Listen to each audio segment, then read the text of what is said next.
All right, so I wanted to take a look at Warfighter PMC today. There's a lot of things to go over in PMC. There's a lot of new mechanics, especially setting up your business and bidding on contracts, dealing with competitors, that kind of thing. So I thought rather than just play through for this first video, we'd talk to an expert. So Kevin Version is joining us today. How's it going, Kevin?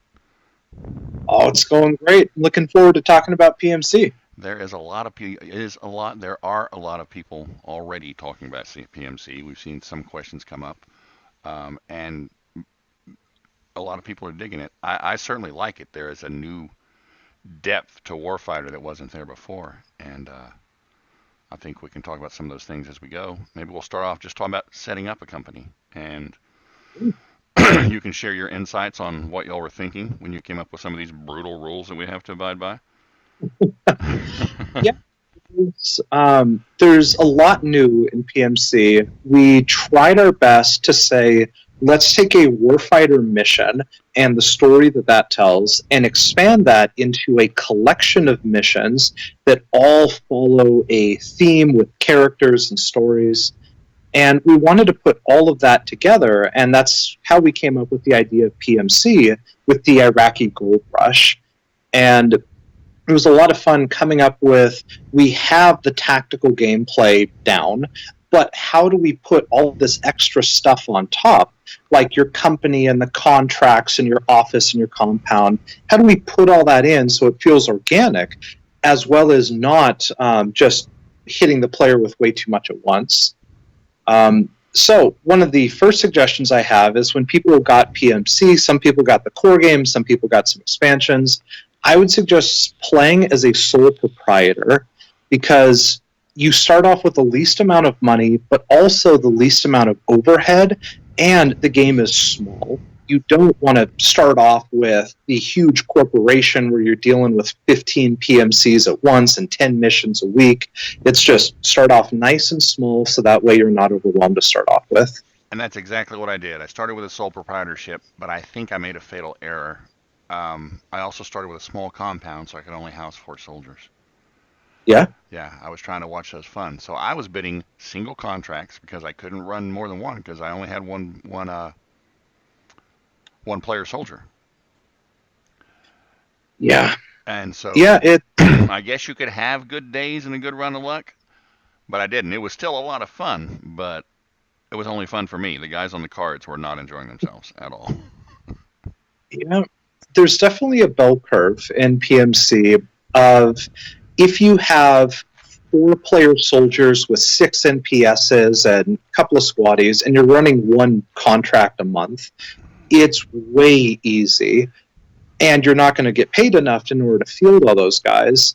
But if you have too few soldiers and you're going after too many contracts a month, then it's really risky, and the chances of, I think as you experience, those escalation counters, those will creep up on you, and then all of a sudden, what started off as this little couple of insurgents causing some issues are now a militia coming after your VIP.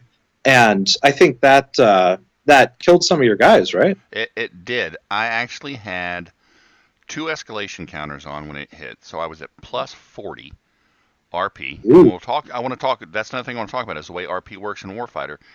PMC is different than every other Warfighter game, and it's great, but it's definitely a different feel. I actually had 2 locations. It was an escape mission.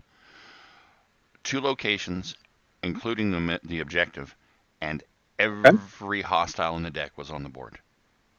Wow. And now I didn't have the epics and legendaries, which we also need to talk about. Yeah. But it just went downhill fast because I'm playing it. The contract was 40 RP. I'm plus 40. I'm playing at 80 RP for dealing on my hostiles. That's quick. 11 was the hostile count. 11 XP hostiles for the objective. I'm done, and there was no way out, literally. Yeah. But it was a blast, nonetheless, and we're learning as we go. Yeah. Yeah. So definitely. Go ahead. No, go ahead. I was going to say there's definitely a balance of you could play safe contracts with far too many PMCs. You could play risky contracts. where you know you're committing fewer PMCs than would be necessary. But then there's also that final added wrinkle of what are the I forget the name of it. Scrolling down to it, the threat number. If you have a really low threat, you may just put a single player soldier PMC on that, at which point you're pretty safe. But if you ever roll bad, or if a couple escalation counters creep up on you, suddenly your 25-point PMC plus gear and skills is going up against 80 points worth of hostile insurgents. Well, that so threat I like number how is what you have to roll on yeah the die to get any action, correct? yeah So if the threat number is 1, chances are, unless you're me checking with the unlucky skill in an airborne mission, you're not going to roll a 1. And yeah you're going to get those escalation counters. And there are no good escalation counters. None of them are to your benefit. Well, I mean, they're great for the yeah hostiles. They're not so great for the contractor. Let's talk about, before we get too far and not yeah showing and explaining things, let's talk about setting up your business. The first step yeah of PMC is setting up your sure business. So you got to be what kind of business you are, what kind of office you have, what kind of compound you have, and your enhancements. Let's talk about that. And you tell me the way to do it, and I'll tell you where I went wrong. I think I did the rules right. I think I made the wrong choices. Sure. So, like I said before, sole proprietor is great if you're just starting off on PMC. You get a decent amount of starting money, which will give you enough to get either a bunch of PMCs with extra gear and skill, maybe upgraded, or very few PMCs, but you can get the very coveted licenses of the auto weapons or the explosive weapons. And the monthly overhead isn't too bad, and you're not suffering any monthly reputation. I generally find starting off with the sole proprietor, I tend to buy the auto weapons license or company asset and the the explosives, just to start me off on a good setup. I then maybe have one player soldier with 2 NPSs and 1 squatty. And then for all my office and compound, I tend to go as cheap as I can, or at times 0 enhancement, just to keep costs very low month 1, so that way I can get a good boost for month 2, and that's when I can start upgrading things like my infirmary or get a bigger compound so I can get more soldiers or maybe a better lawyer. That's solid advice. I didn't do any of that. Well, I did start off as a sole proprietorship. I got a small Yeah. office. I had a small compound. I did not buy any licenses. The explosive license is $100,000. It's expensive to get grenades. Well, They don't hand these out to everybody. right, but it also doesn't come with any explosives. And so if you're Yeah. starting up as a sole proprietorship, you've got Yeah. 150 to start with? Yeah. Yeah, Yeah. so you just dropped $100,000 on your licenses. Now the license is a purchase, not an enhancement. And it's it's not an overhead, and we'll talk about that a little bit too. The difference between overhead and purchases. So I wanted to save money. Yeah. It's not so much that I wanted to save money; I didn't want to hemorrhage money starting Yes. off. I wanted to get a little money in the bank before I could get going. So I started with a sole proprietorship, Uh-huh. the free federal firearms license, Yep. a low Yep. rent office with an overhead of $2,000. Self-lawyering, that's always a good idea to represent yourself in a legal situation. Yeah. Said no lawyer ever. A small compound with air Yeah. conditioning, Okay. because I don't want to deal with hardy checks if I don't have to. Yeah. With a checkpoint and a primitive infirmary, because we weren't going to get hit. I have a medic. I always take a medic on my missions anyway. Yeah. Yeah. That's not the way any of it worked out. Yeah. So, Okay. a small compound only allows 4 soldiers. It's only got an overhead of 1, and it has Yeah. an enhancement cost of 4,000. So let's talk about Yeah. enhancements. What an enhancement cost means. What's that mean to the player? I know what it means. I want them to hear you say it, so they don't question me. The enhancement is the multiplier for the overhead for your compounds, and as well as for some of your offices. And basically, what we wanted to show with that was if you have a small compound, just let me pull it up. Yeah, if you have a small compound, your enhancement is 4,000, and this is basically showing you have like a room that your soldiers are. There's maybe a weapons rack on the other side, as well as a computer that, assumably, you are the one typing on. Right. So, It's a shipping container. yeah, in your case, had air conditioning, and this is showing that if you want to get stuff like a primitive infirmary or an infirmary, it scales based on how big your room is. Because, if you're going to have a lawyer or an office or other things like that, a bigger office requires more money up front. And so we wanted to show that, where once you start getting into like the compound, or I think in some of the expansions, there's like a large compound and an extra large compound or a huge compound or something, those enhancements spike. Because for you to get an infirmary that could have that many people, it's going to be a huge infirmary that will cost you thousands and thousands of dollars a month to keep operational, both in terms of equipment as well as assumably the nurses and doctors you're renting out for the day to help heal up your guys. Exactly. So every enhancement, be it for an office or for your compound, has a times X multiplier. Times X enhancement. So if it's times 2, then it's 2 times your enhancement cost. Some of them have negative, like the no command center. It's -1. So your overhead is reduced by your enhancement cost every month. So, like the financial genius that I am, I took no command center. I'm saving $4,000 a month on my overhead right there, just like that. Good. Yeah, and it's only going to cost me 1 hero point a mission. Okay. I took the shoddy armorer. That's also going to save. Yeah, that was genius on my part, by the way. That's risky. It's going to save me $4,000 a month, though. Oh, okay. And a primitive infirmary. So now I'm saving $12,000 a month. Yeah. Just from bad choices, because none of those is a good idea.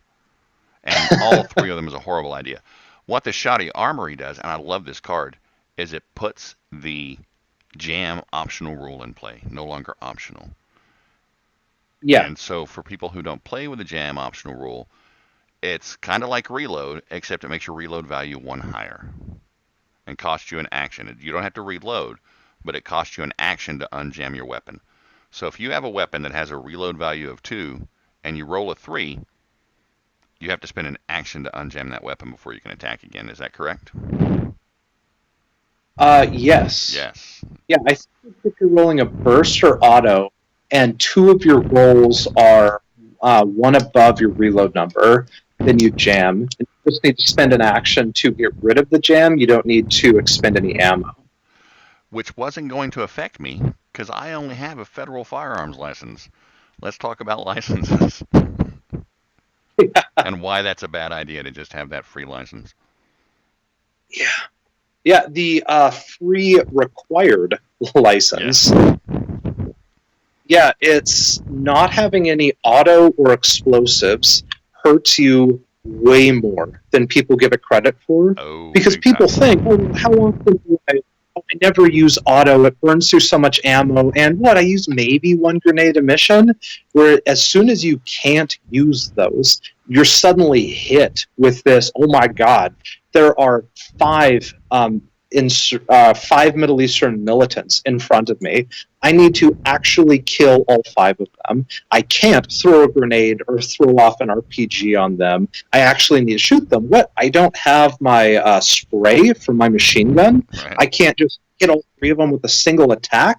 We put multi-reticle hostiles in there more than what we normally would have, just because I felt it would be really fun for the player to say, I don't need any of this, and after the first month realize, oh my god, I really want a grenade. And to start doing that black market stuff, getting those black market grenades. Which is an option. There are 5 licenses. The federal firearms license is required, and it costs you nothing. Everything else, the money starts coming out. If you want high power weapons, which is anything that can perform ranged penetration 2 or better attacks, that's 30 grand. Yeah. Automatic weapons are 50 grand, but they'll let you purchase weapons that can do burst and auto. And I miss burst. The minute I'm rolling a single die, I miss it. Because if you watch my videos, I use burst. And yes, sometimes I forget to reload, but not always. Explosives license are $100,000. Yeah. And then ranged explosives is an additional $100,000 because it has a prerequisite that you have to have an explosives license. Yeah. And then that adds up quick. But I definitely say when you get started, you need to at least get that automatic weapons license. Yeah. Yeah. Which I like. So I like how you have a real big choice here on how much money you want to spend, and at the end of the day, your final goal is to make all the money. And so you can decide, I'll spend all this money up front, I'll make it more later. Or you can say, I'm going to really minimally help me get closer to that rate. I think it's money level. Because you can spend all your money every month, but you win the campaign with the dismal, and you want to be, at the adequate rate. And you can feel good about yourself, though, for having taken care of the hostiles and completed your missions. So if that's good for you, that's fine. But if you're ever at $0, game over, you lose. If month 2 ends you with $0, you don't go on to month 3, right? Yeah. If you ever,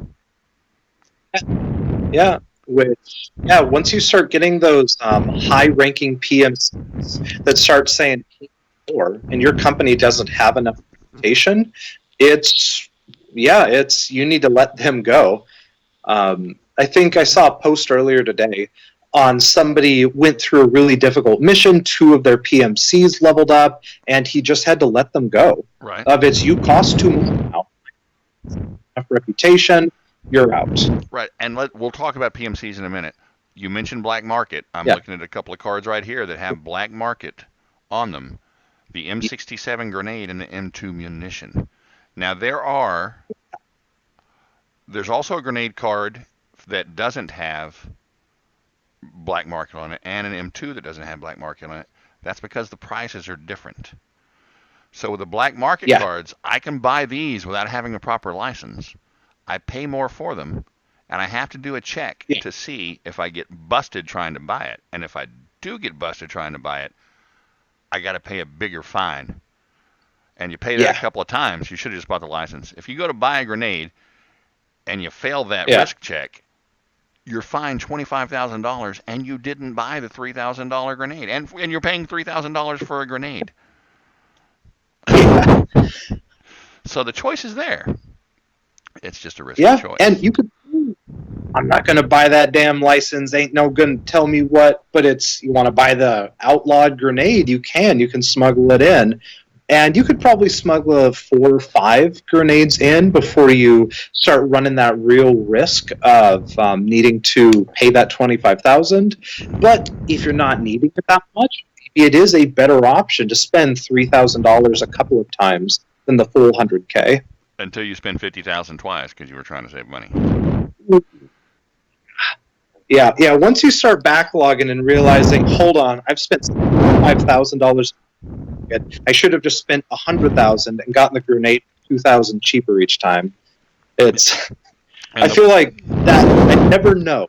I feel like I could see somebody do it being really upset with themselves. Let's see. Design choice that Dan designed came up with the majority of the ideas for PMC, and then it was my job to come up with here's why those ideas are bad, and that's kind of the in the office is you can't have thin skin. You need to understand when you throw out an idea, 90% of the time someone will find a reason why it's not the best idea. Right. A lot of the PMCs have 4 cards which allow you to get a normally auto weapon, semi, or a fully auto weapon. And I talked to him about putting that in because I wanted people to be able to take the same PMC all the way through from level 1 squatty all the way up to level 6. Mm-hmm. But if you didn't have a certain license, you would have to get rid of them. And I didn't like that. So it was a new mechanic added of the ore, which we may put on future soldiers or PMCs in the future, just to allow players to have a little bit more versatility with their pricing. Right, and some of them do have that, but some of them have it with just semi or auto weapons. Or like I'm looking at Big Mac here, he's got the MP5 semi as an MPS level 3, the MP5 Yeah, semi, or the TAR 21 rifle. Isn't that a long range, high penetration weapon? it's like a carbine. I Is it? think it's 0 and 1. Yeah, but it's 5.56 rounds, so I don't think it's any penetration. Oh, okay. That's fair. Yeah, Yeah, no jam. Oh, that's good. It doesn't jam, but it's auto. yeah, Yeah, yeah, that's what I was thinking. So that is good that some of those have that. And we're going to look at PMCs a little more. I think we've covered enhancements and stuff pretty well. And licenses. Buy your licenses. That's the moral of the story. Is yeah. don't skimp on. At least get the automatic weapons license, because your chin just if you can just suppress hostiles, sometimes that's enough. I tell myself. Yeah. But that's not going to happen with bad dice rolls and single shot weapons, semi weapons. Talking about pistols, do you want to talk about the B hit that's new to PMC? Yes, let's talk about this horrible new rule in PMC. B Yeah. hit. So, what's your experience with B hit? It's the worst thing ever. I love the rule. I like the way it's implemented because I like what it represents. Is but it hit me every time. The hostiles usually don't need too low a number to hit you anyway, and so B hit is one of those negative rules, negative skills that goes on a card, and it's B hit followed by a number, and it's a positive incrementer. You add that number to the hostile's roll to hit you. So it's my Yeah. understanding that means, because these guys aren't professionally trained soldiers, so that means they're not using cover quite as well, so they're easier to hit because they don't know what they're doing. Yeah. Yeah. I really like the B hit, which pre-show we were talking about came from the expansion 42 World War II Undead, with certain zombies having a B hit plus on them, certain zombie hostiles, to show that these things are not taking cover, they're not ducking, they're just kind of walking towards you. And I thought, what better way to show the difference between a rifleman who's gone through all of basic training as well as some extra classes and courses, and now he's in Iraq, compared to a guy like me with an M4 semi, or I guess an AR-15, walking through Iraq. And I bet soldiers are really good at putting their heads down and not getting shot. Right. And so the B hit came about. That's the best way we could show in a very simple way that these guys do have cover. They have covers of 2s or 3s, but they're not effectively using it. And so they're peeking their head out, or their arm is poking out where they weren't planning, or maybe they're hiding behind a car and their shoes get shot, or their legs instead of hiding behind a tire. And most hostiles hit you on like 7s or higher, 8s or higher. Right. So a 30% chance to get hit. Once you get a B hit plus 3, now they have like a 60 or 70% chance to hit. And that's a huge, huge difference, especially when multiple hostiles attack. Yeah, it's great. So you were able to take an existing rule already that was designed to represent fearlessness and make it represent a lack of training. Yeah. Yeah, it's very clever. I like it. From a design perspective, I like it. From a frustrated player surrounded by hostiles, it's not my favorite rule. Do you like it, though, when your PMCs promote and their B hit number decreases? Oh, yeah, no, I love it. I understand the rule. I'm not mad about the rule. There are certain situations, I'm just mad. Yeah. I'm not mad at the rule. I'm just mad. Though Mad might not be the perfect word for that. But let's talk about another new addition that goes along with B hit and cover, and that's armor. Because a lot of these guys have Kevlar armor. Yeah. So we went back and forth on how to show like how it interacts with the soldier. What does the cover mean? What does armor mean? And to kind of give a bit of a prelude here, we were also coming up with the original designs for how Warfighter Fantasy would work, because we knew in Warfighter Fantasy we wanted the cleric and the wizard and the thief and the fighter to all have armor. And how does that work? And we wanted different hit locations to show just because you're wearing a steel breastplate doesn't mean if you get hit in the head that somehow negates it. And so we took some of the ideas from fantasy, brought them over, and said, now you have hit locations. And I really like the hit locations because some of them are just like a 4 to 12. They cover your torso. Right. But some of them are also like shoulder pads within the armor or leg pads. And those now give you like a 4 to 16 or like a 2 to 16. But you're starting to subtract from your movement value because you're now wearing an extra 40 pounds worth of gear. Right. And so I like kind of the feeling of you could be this tank who has 80% of their body covered with cover 4, but they're waddling around with a -3 movement and they're dumping their whole hand just to walk into a city street. Right. The rule, when you look at the rule in the rule book with a diagram and whatnot, before you read it, It looks like it's going to be complicated, and it is not at all. It's very elegant. It's very simple. Essentially, if a hostile gets past your soldier's cover value on his attack roll, that cover value that's printed on your card, if a hostile gets past that cover value and hits you, what you're going to do is you're going to take that D20 that comes with PMC, roll it with the cover die again. And if that value that you roll on the D20 falls within the number that says your armor covers, like on Kevlar, I think I've got it right here, locations 5 to 10. So if I roll a 5, 6, 7, 8, 9, or 10, and roll less than the cover 3 that the armor provides on that D6, well, my armor protected me. Yeah. So it's simple. You're just trying to penetrate cover for that location. You got hit. Did it hit your armor? It's another die roll. It's simple to do, and it can be a lifesaver. Yeah. We took basically the D10 and the D6.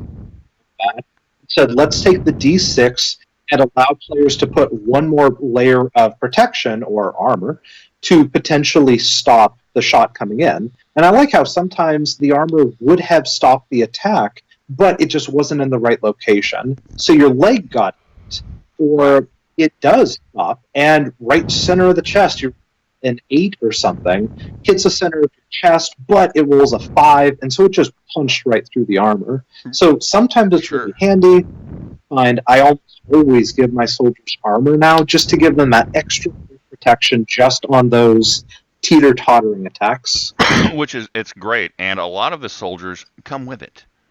They already have it printed on there. Not that Kevlar is that expensive to begin with. It's three RP. It's $3,000 if you're buying it, but it's a single purchase, and we'll talk about the difference between overhead and purchases in a minute too. I think it's a good rule. I think y'all implemented it well. I'm a longtime Dungeons and Dragons player, and one of the rules that I never really cared for was the way armor works, because it just makes you harder to hit. And that's not the way armor works. I've never liked Dungeons & Dragons armor rules. I like the locations, and you did it very simply. It's really easy to do. It's easy to take advantage of the armor in this game. It's easy to use. So don't let the diagram fool you. Read the rule. It's really simple. Yeah, and we wanted to provide many different types of armors, so you can get more expensive armors that have a lower loadout, meaning they're like higher tech, or you could get a cheaper armor, a huge loadout, and it's subtracted from your movement value. But that may be good if you're playing in a very small mission where you don't have a lot of resources, but you have a lot of extra loadout. And so we wanted to give players a lot of decision-making on how exactly you want to outfit you guys. Yeah, I like it, and as you do know because we talk, and if you watch my videos, I never take more than one player soldier anyway. I almost never exceed their loadout, so I'm more than happy to spend the extra RP on money and or armor rather, and bump it up when and where I can. And those who don't have armor, like your squad soldiers and whatnot, they have unarmored printed on there, and there's an Yes. equipment card to go with that that just says you have no armor. Yeah. So if you've Yeah. got be hit, can be mitigated by armor, which is good. Yeah. Yeah. It can definitely compensate for your be hit modifier and at least help you get a suppress instead of a wound. Right, I'd rather keep my head down than have it blown off, for sure. Okay.